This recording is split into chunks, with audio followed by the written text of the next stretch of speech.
We're back at it again, folks. The floating island. Now we left off at last time. Pulling the straw out at the drawing of the straws. His brothers had rigged it so that he would have to do the inspection, but he was actually quite happy because he wanted to go out to sea. He is different than his brothers in that he likes to go out on the water.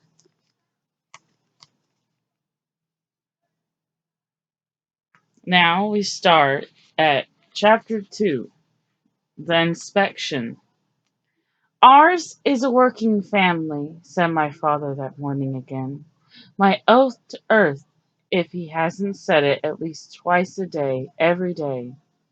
I have been alive, he probably says it much more often out of my hearing, to my brothers and sisters, since they actually run parts of his business. For me, ours is a working family, usually explains what I have to do as I'm told, rather than as I please.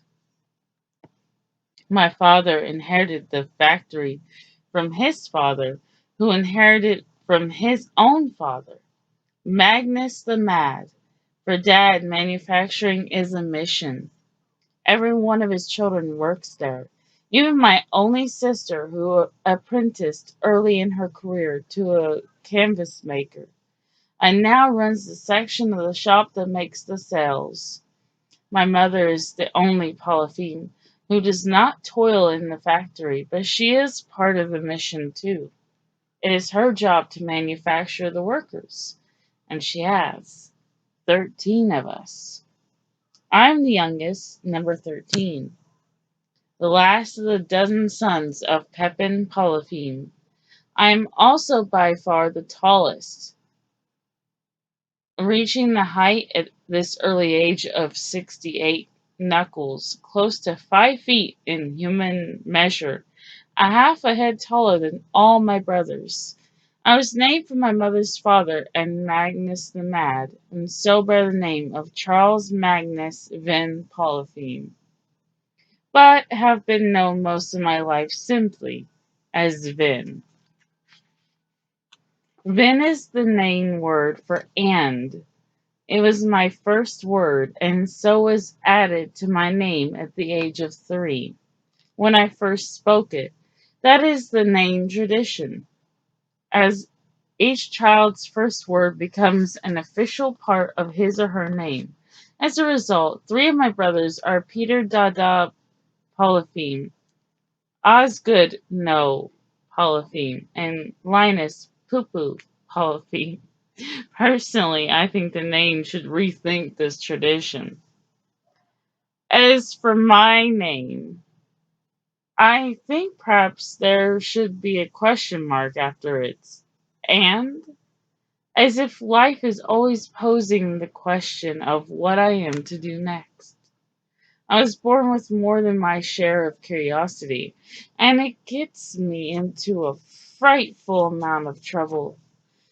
I want to know what comes next from the time I wake up in the morning wondering what the day will hold till the moment I fall asleep, imagining where my dreams will take me that night. It's like an itch. My skin or scalp hums with excitement whenever my curiosity starts to take over.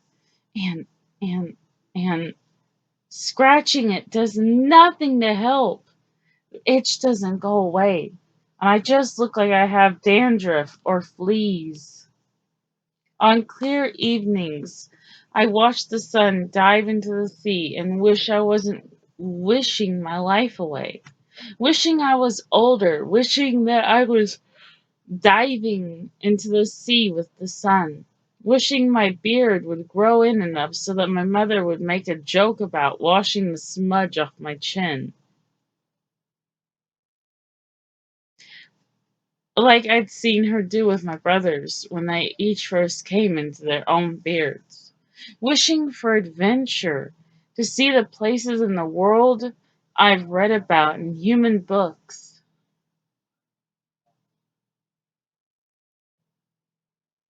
Nain don't write with such tales, and the places no one has seen to write about yet, wishing to know all the answers to and.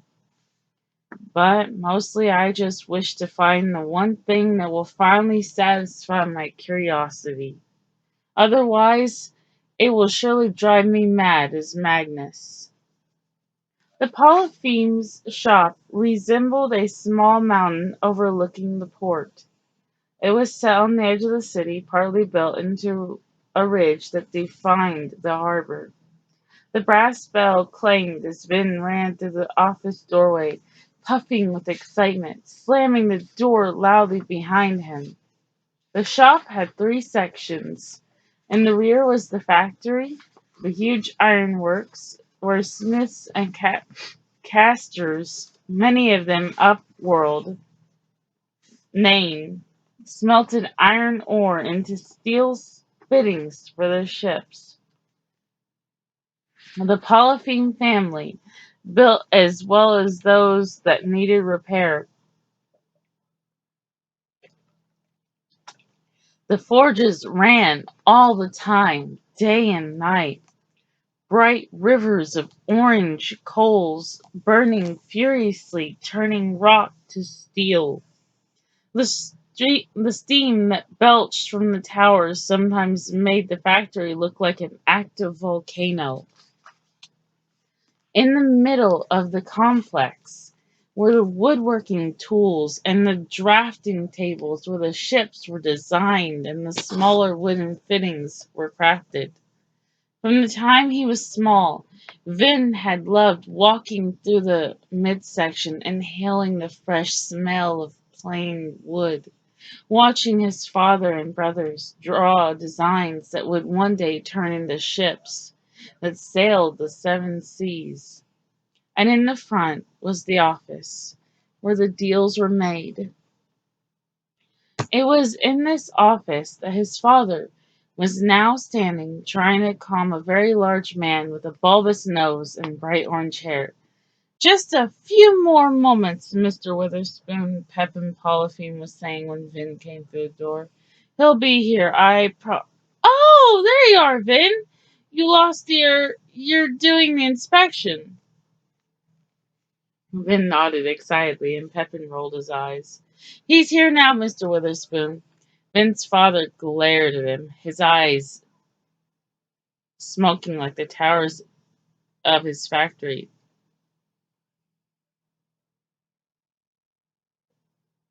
This project is already 3 days late, Polypheme Witherspoon said with a growl.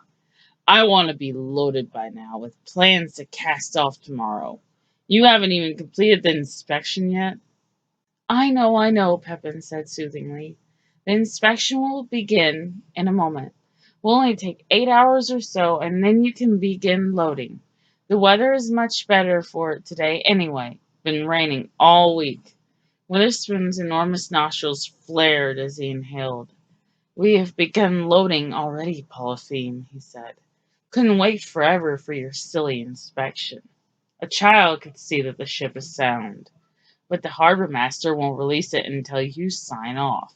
So we took some of the stores aboard, some of the cargo, and a few of the weapons. Weapons? Which weapons? Pepin asked, straining to keep his voice calm. Not the heavy ballista, if that's what has you worried, Witherspoon said quickly. Just some bows and the like. Some of the lighter cargo, too. The major loading will have to wait until the inspection is complete and the certificate filled. Vin and Pepin exchanged a nervous glance.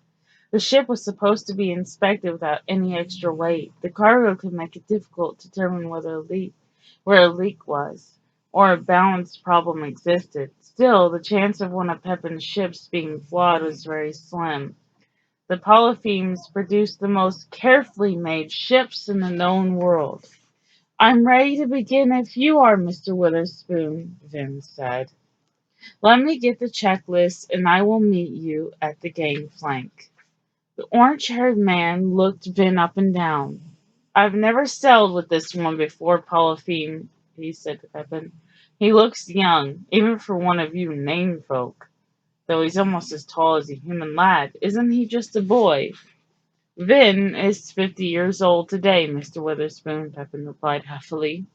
He had He has a fine eye for detail. Get along then, Vin. The inspection sheets are in the top middle drawer. He pointed to a large cabinet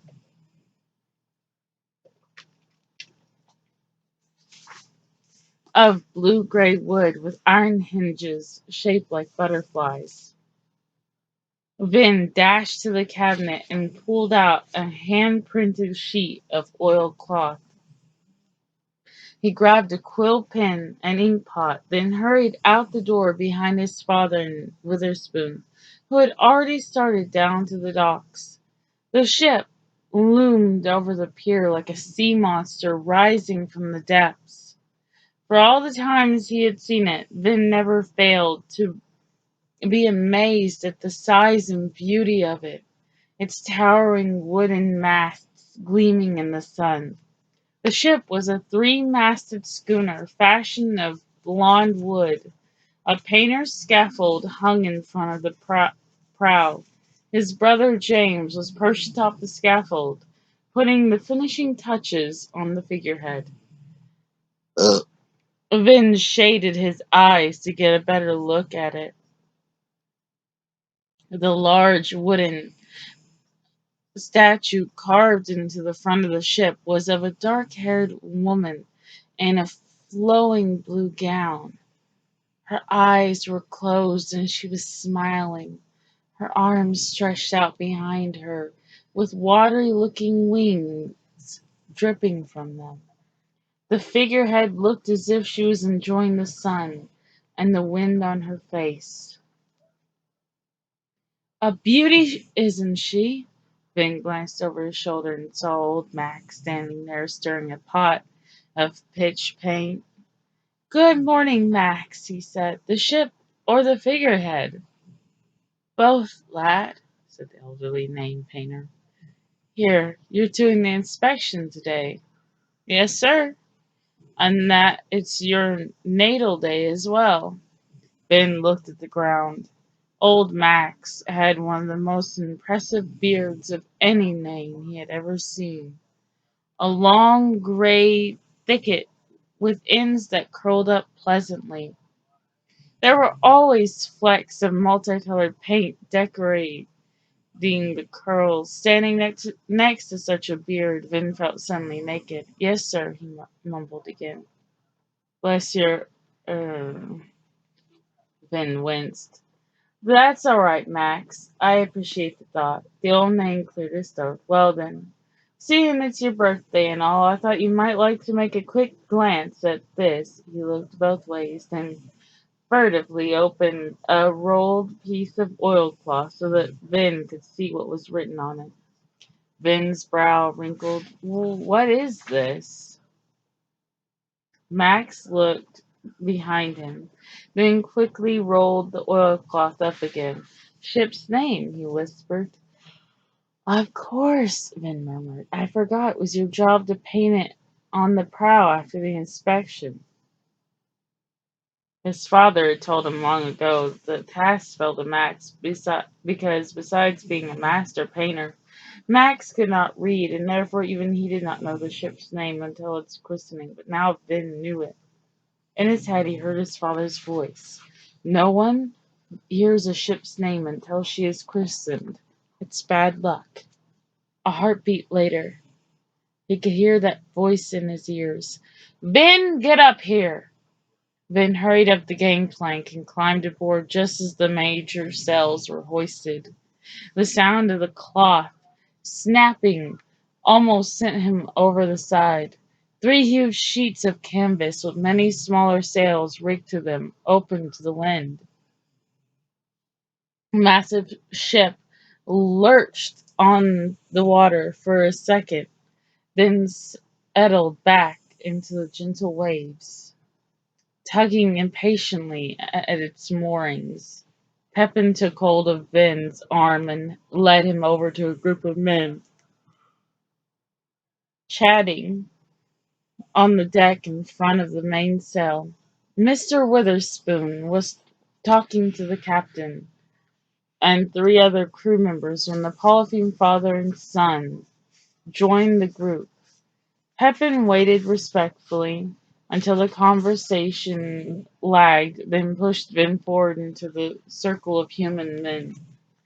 Captain Faley, this is my youngest Vin. He's to do your inspection today. The captain, a tall, clean-shaven man with dark gray hair, regarded Vin thoughtfully, then smiled. Well met, Vin, he said pleasantly, holding out his hand. Thank you, sir, Vin answered, shaking it. The captain turned to the other men in the circle. I assume you know Mr. Witherspoon, he said, ignoring the ship's owner's impatient snorting. This is my first mate, Thomas Lavery. The mate nodded, and Vin nodded in return. Lewis the boatswain, and Krebs the cook. A pleasure, gentlemen, Vin said, as he had heard his father say many times before. If you are ready, then, Vin, we're set to cast off, said Captain Bailey. Right, I'm ready, Vin said. His stomach tightened suddenly in a mix of excitement and nervousness. Have a good ride, my boy, said Pepin loudly enough for the crew to hear. He took Vin's arm again and walked a short distance to the gangplank, then waited for Mr. Witherspoon to descend before turning back to his son. Let's have no problems now, he said, tersely under his breath. No problems, Vin promised. The ship's already been completely checked. All you have to do is make sure she functions well in the water, which she will. You know what you're doing, Vin. Just keep all your lessons in mind, and you'll be fine.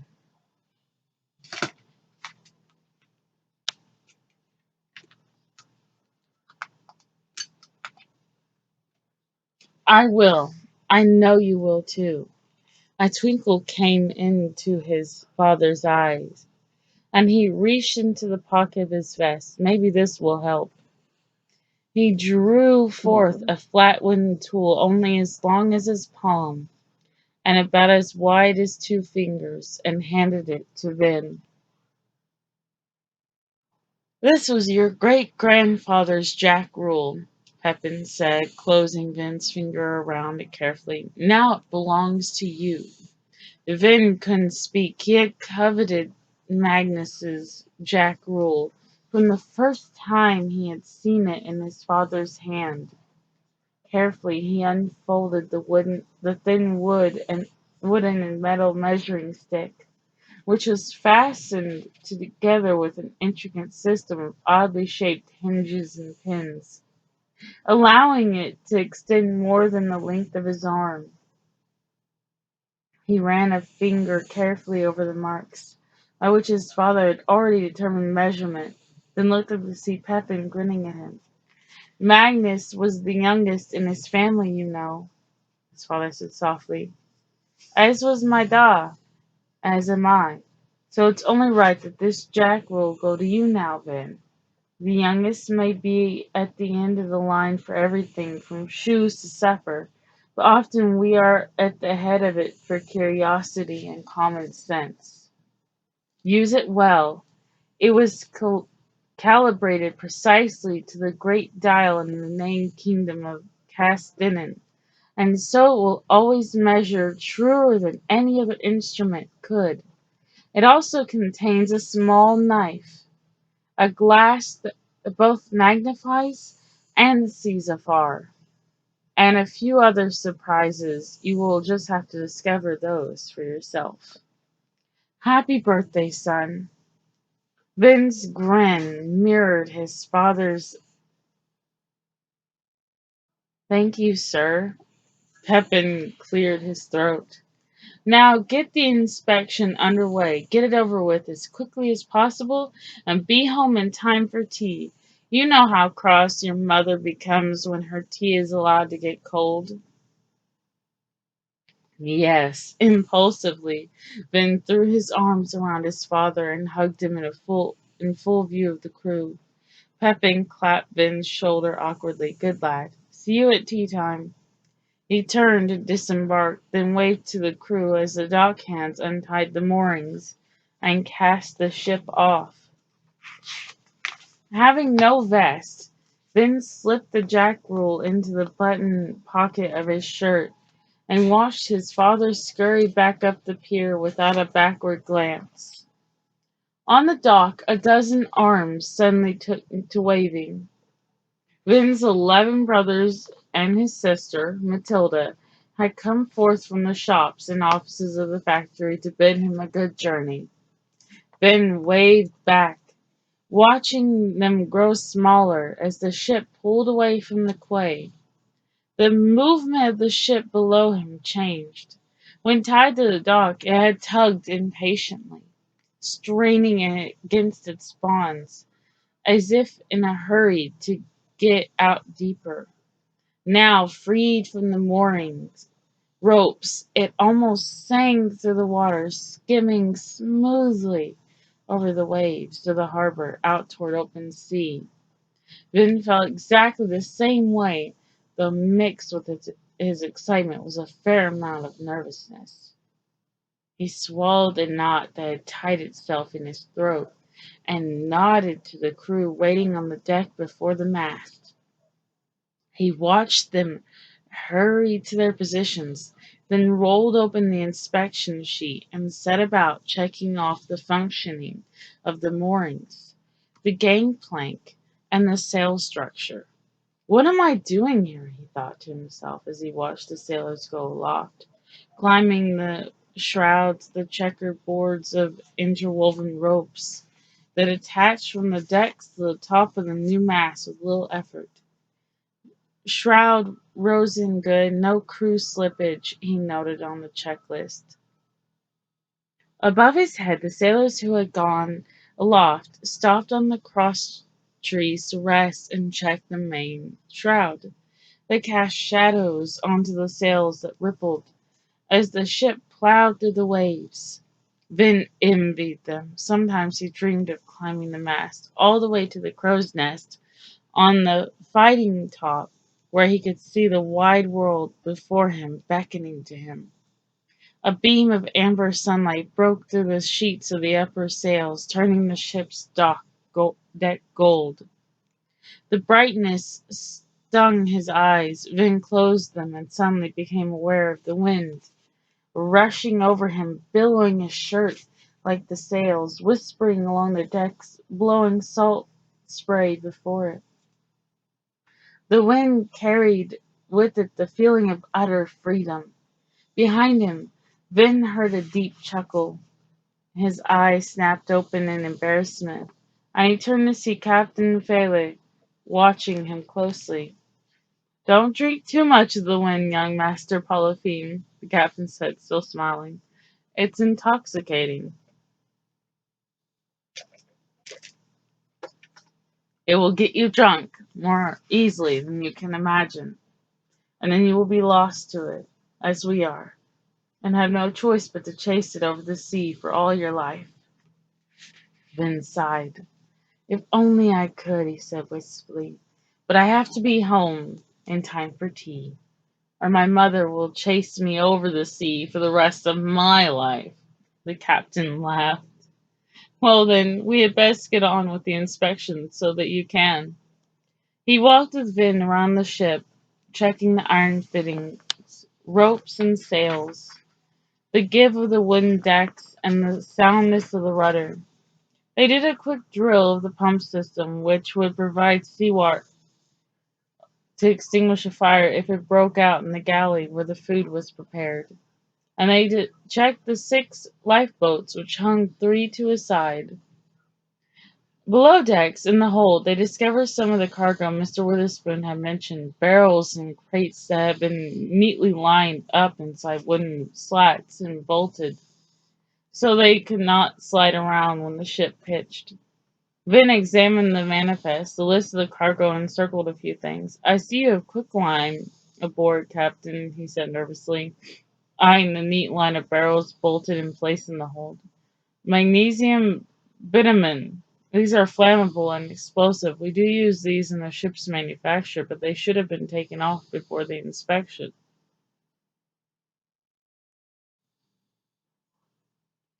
The captain consulted his own list.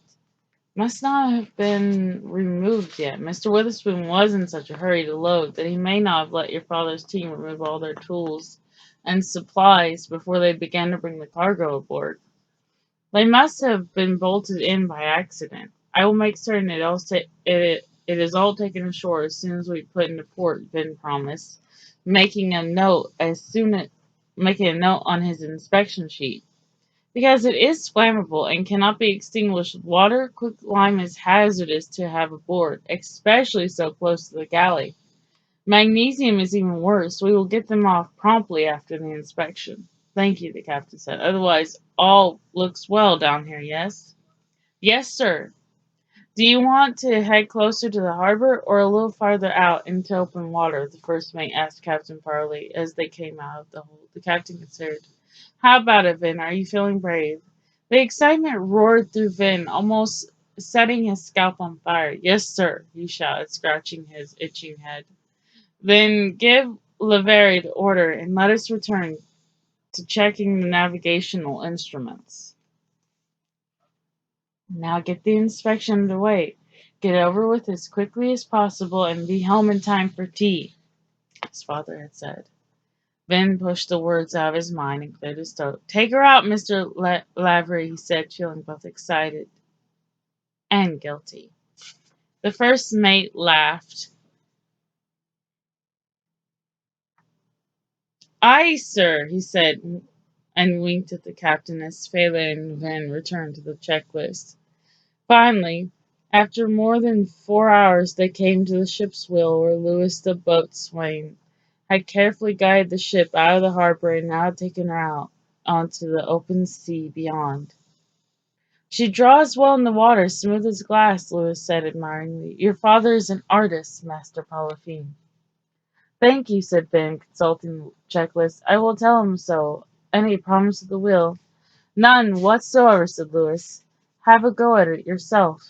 Ben leaped forward in excitement and took the wheel from Lewis, running his hand over the smooth wooden handles that stood out like spokes. He marveled at the pull of it and the strength he had to put into keeping it straight against the tug of the wind. He glanced to his left, off the port side at the coastline, and was surprised to see it was entirely gone. All around them the horizon stretched for as far as he could see, with only a shadow at the edge where the land had been. With a thud, Thomas Leverrier landed on the deck, having just climbed down from the cross trees of the main mast. Everything look good up there, Leverrier? The captain asked. Aye, sir, the first mate replied. Strong and tight. Good. That's quite the feather in your cap, Master Polypheme, Thomas Leverrier said. Vin's cheeks turned red. Well, in my father's cap, actually, he said in embarrassment. I really had very little to do with crafting this ship. Leverrier shook his head. No, I mean that one, he said, pointing to Vin's hat. Albatross, isn't it? Oh, yes, Vin said. It flew over me this morning and dropped the feather. The sailors exchanged a pleased glance. Well, then, surely our voyage is blessed, said Lewis. Sighting an albatross before sailing is always good luck. Vin opened his mouth to explain that he actually hadn't seen the albatross. His mouth remained open, but no words came out, as a black and orange streak blazed across the upper deck on the right and slammed into its mainsail. The sail and all its riggings burst into flame. Off the prow, a ship appeared. A moment before, hidden within the wind itself, it was a smaller vessel, dark and fast, that flew a flag of a skull in flames. Vin had never seen that flag before, but he had heard tales of it from his brother. Whispered stories that had given him nightmares for years. The symbol of marauders who attacked mercilessly and never left a single victim alive. It was the flag of the fire pirates. Now, sweetie, do you think I should end there, or should I read chapter 3?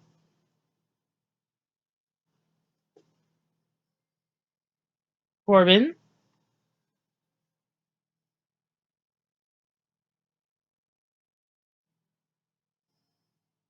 Corbin!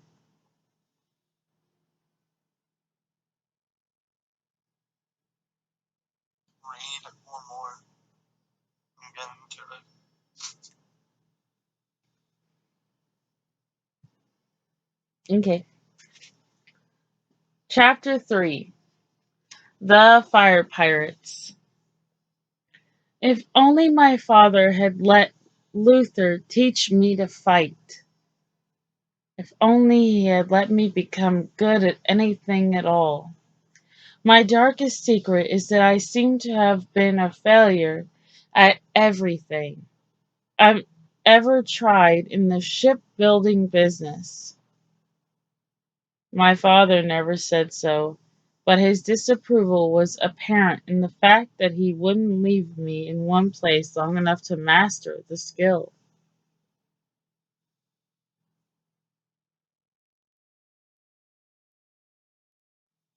Just as I felt I was getting the hang of something, where I finally knew what I was doing wrong and how to fix it, he would pull me off and set me to studying in another place in the factory.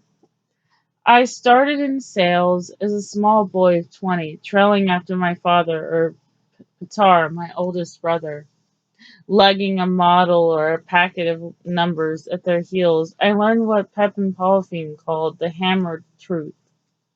Facts that were not varnished or hidden, but shaped straight. Tell people the hammered truth and it will ring like steel against an anvil, my father would say. But just as I got to know all the names and faces, just as I earned a greeting from the old men we dealt with, my father took me away from the public side of the business to the model ship. My brother Alton was our master model maker, and he let me do everything in his shop but carve the actual models.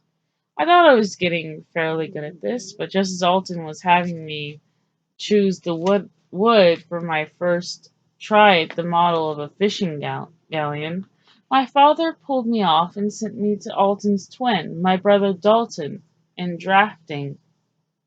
From there it became a depressing cycle, from Alton and Dalton to making cells with Matilda, to James for painting, to Jasper in accounts, where all of the records were kept.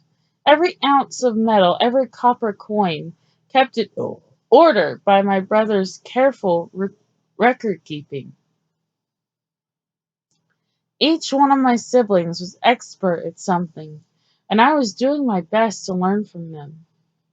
But no sooner was I beginning to feel that I too might be able to do a job well, or maybe even have a specialty, than my father would appear at the doorway, beckoning for me to pick up my leather apron and follow him. I was working with Vernon in the foundry, where Pepin's belief was that whatever iron we received from a supplier wasn't good enough, so everything needed to be resmelted and reshaped. When my birthday came round, and I drew the short straw, and so I never got to train Luther.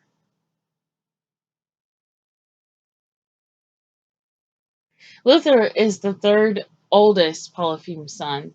He had been dropped on his head as a baby by Nigel, who was using him as a ball at the time. Luther never really was able to be trained reliably to work in the factory like old Max. He could not read, so he had little else to do but eat and grow muscles. When he came of age, my father sent him to a fighting school where he excelled, and soon became the best guard the town had ever seen. He was put in charge of security for the factory, and from the time he took over, there was not a single break-in. This might be because Luther had once bitten off the thumb of someone who was bothering Matilda.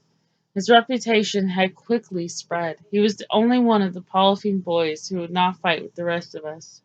None of us were crazy enough to provoke him. So I was looking forward to learning from Luther. While my other brothers got teased a lot growing up, our family is considered odd even by the name of Varn. No one ever bothered me because I am very tall for my race. A little paunchy around the middle, too, but at least I look strong. And I'm related to Luther, so everyone leaves me pretty much alone. The only people I had to worry about bothering me were my own brothers. If only I had gotten the chance to learn how to fight like him, maybe it would have saved us from the pirates. The ship, flying the skull and flame flag, hovered for a moment broadside before the prow of the new ship, forming a T in the sea. There were so many pirates aboard the dark vessel that they looked like a swarm of ants scurrying about on the deck. They were busy loading three small ballista weapons resembling huge crossbows that flung objects great distances while lines of archers took their places along the rail. Vin could only stand and watch in horror as barrels of smoking oil were heaved overhead onto the deck and into the sails, followed by a rain of flaming arrows. Lewis was the boatswain. Lewis the boatswain was the first to recover his voice. "We're under attack!" he shouted to the sailors aloft, trapped between the deck and the cross trees by the burning sail. A gourd shattered at Vin's feet, spilling a thick, oily substance onto the planks of the deck, which ignited a moment later. "Lavery! Vin! Go below decks to the hold! I'm in my quarters!" Captain Farley shouted directly to the sailors trapped above in the crow's nest to rigging ropes that were not yet burning. "Gather whatever weapons you find and anything else we can use. Go!" Blindly, Vin followed the first mate through the oily black clouds of smoke and into the dark doorway that led to the hold where the cargo of the ship was stored. Thomas Lavery grabbed a length of burning rope as he went by and held it up for light. "Look around! What have we got down here?" he said, running to the dark recesses of the hold where lines of barrels and crates stood. Ben's mouth was full of sour spit, and his stomach felt like he was being squeezed in a vice. Above him, he could hear thumping on the deck as the sailors jumped down from the burning riggings and began to take cover, positioning themselves to defend the ship. He grabbed hold of the nearest crate and lifted the top off. It was full of dry cloth sacks. He continued to tear through crates and barrels, finding apples, iron bolts, dried pears, pine cones, and water. "Food and dry goods, nothing useful," he gasped, wading through the barrels to the next row of supplies, which was covered with canvas sheets. "Over there!" Lavery had gathered an armload of rope. "Not much. I have to go get weapons," he said. "Stay here, Vin. Find a place to hide, but stay away from the stores in the galley. They will ransack those places first, once they take the ship." The first mate started back toward the door. "I don't want to hide," Vin said shakily. "I want to help." "Can you fight?" Lavery asked, still walking. "I haven't been trained, but I can try," Vin said, pulling tops off the crates. For now he was finding the materials he had seen on the manifest that had gone into the making of the ship. Pitch paint, the lacquer for the deck boards, quicklime used to clean the metal fittings and for sailings, and a full barrel of magnesium. "You're better off hiding," Lavery said over his shoulder. "You'll just die quicker if you fight." Vin slammed the barrel of quicklime shut. "I'm going with you. If we don't fight, we're all done for." Thomas Lavery stopped and looked back at Vin. "We're all done for anyway, lad," he said sadly.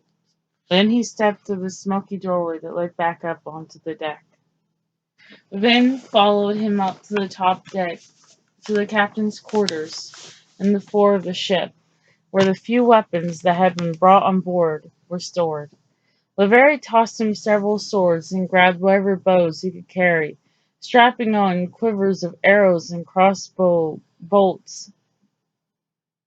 They hurried back to the main deck, steadying themselves as the pirate ship now alongside them on the starboard side fired another round from their heavy ballista.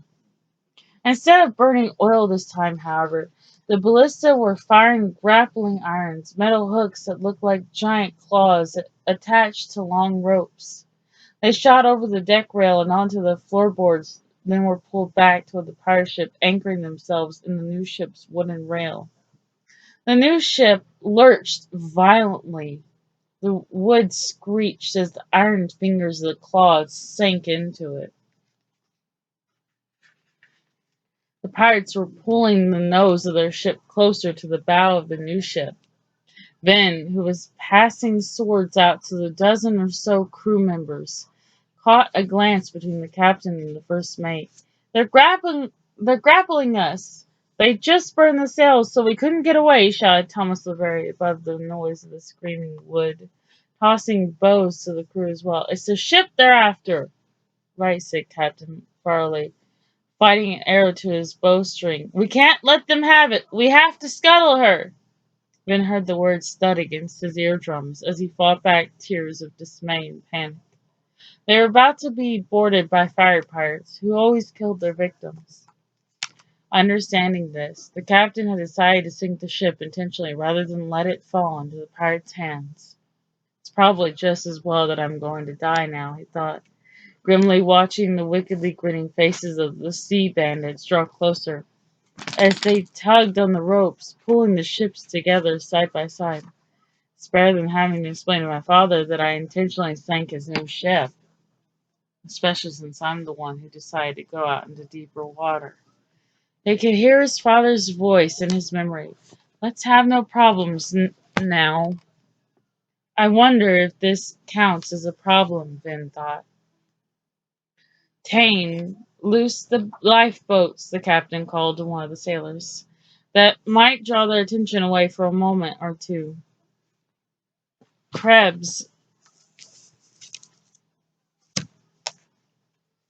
get down to the galley and turn the fire pump system on full blast. Fill that kitchen with as much water as you can. Ben, help him now. You know how the pump works. Lewis, go below to the galley and burst the seams of the hull with whatever they can find. The rest of us will defend the hold to give you all as much time as possible to scuttle the ship. Everyone into the stairway and close the hatch. Godspeed, gentlemen. It's been good to know you.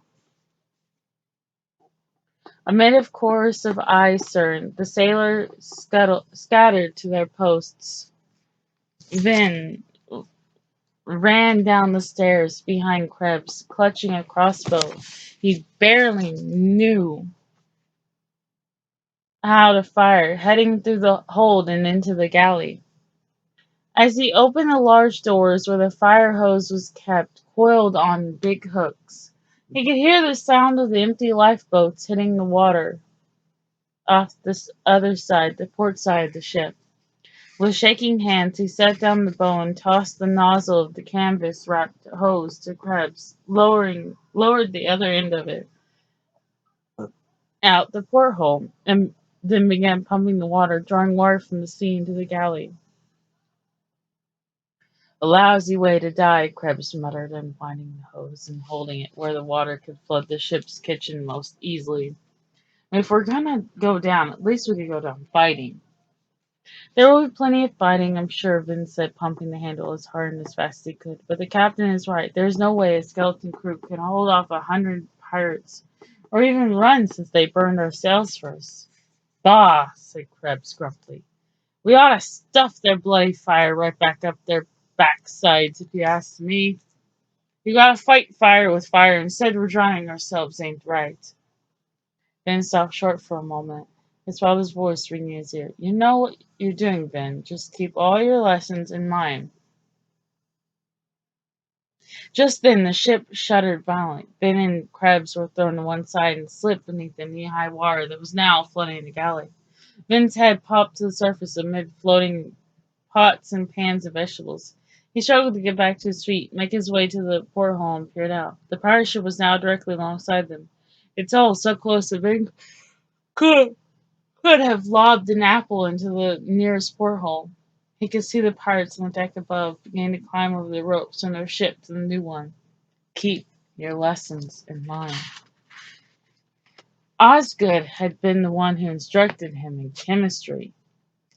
Vin dropped the hose, startling Krebs. You want to fight fire with fire? Vin asked, grabbing a meat axe and starting back to the hold. Come with me. Are you daft, boy? Krebs demanded. We have orders to flood the galley, and we will, Vin promised, backing into the ship's cook. The hose is running on its own, but I have an idea. Come on. Reluctantly, Krebs followed him back into the hold, where the barrels and crates stood secure in their wooden moorings. The sounds of fighting could now be heard through the hatch. The sailors were defending the entranceway, trying to buy Vin and Krebs as much time as they could. Vin stopped long enough to dip the crossbow bolts Thomas Lavery had given him in the barrel of pitch, then went to the barrel that held the quicklime. He bashed the wooden mooring with the axe over and over until the barrel rolled free, while Krebs stood dumbfounded. By mother's ale-soaked drawers, what are you doing, boy? The cook demanded. No time to explain. Help me roll these back to the galley. Vin gasped, breathless from exertion. He grabbed hold of the barrel of quicklime and, with Krebs' reluctant help, turned it on its side, followed by the barrel of magnesium. Keep your lessons in mind. In his mind, Vin pictured the ship as the model his family had built. He knew every corridor, every hatch. He led the cook back to the galley through the port side hallway, knowing it was wide enough for the barrels. The water had spilled over from the galley.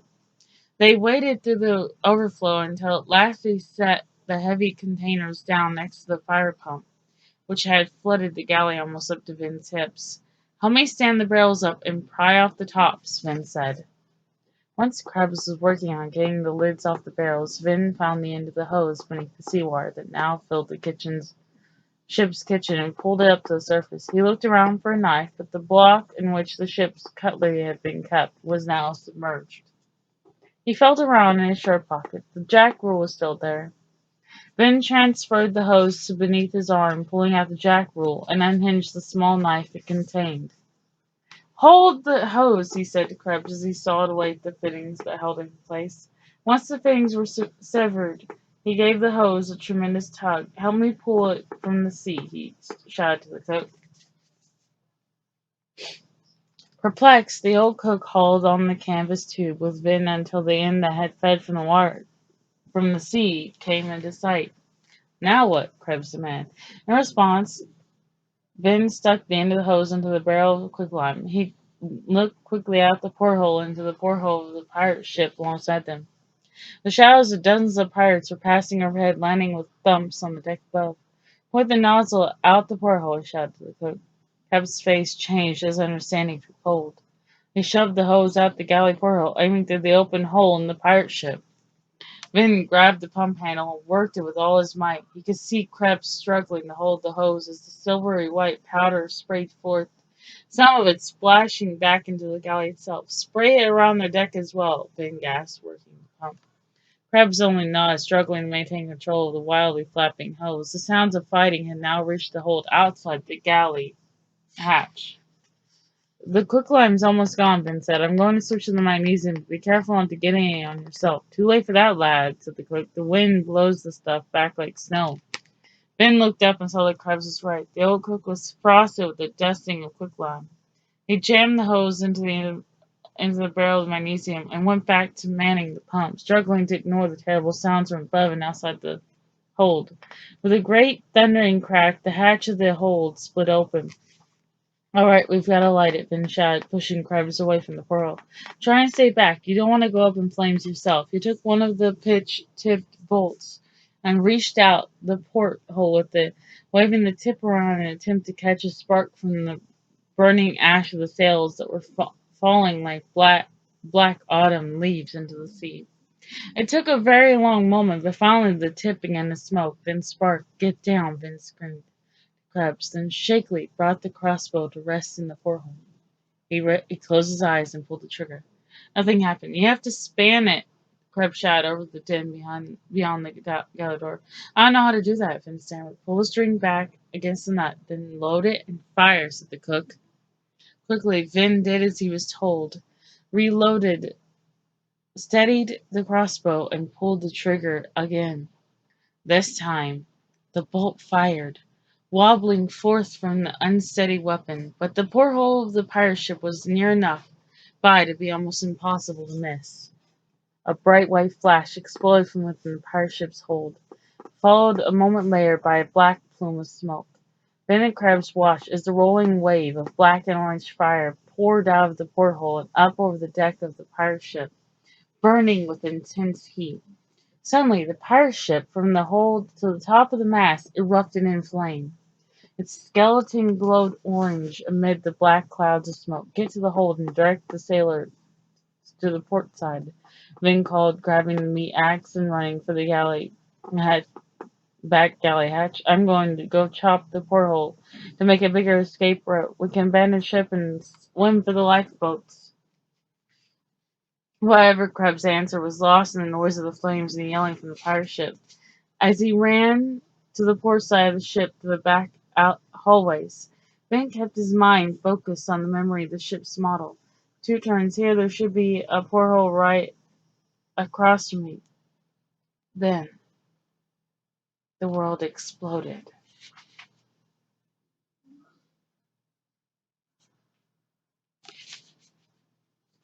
And that shall be the end of my reading.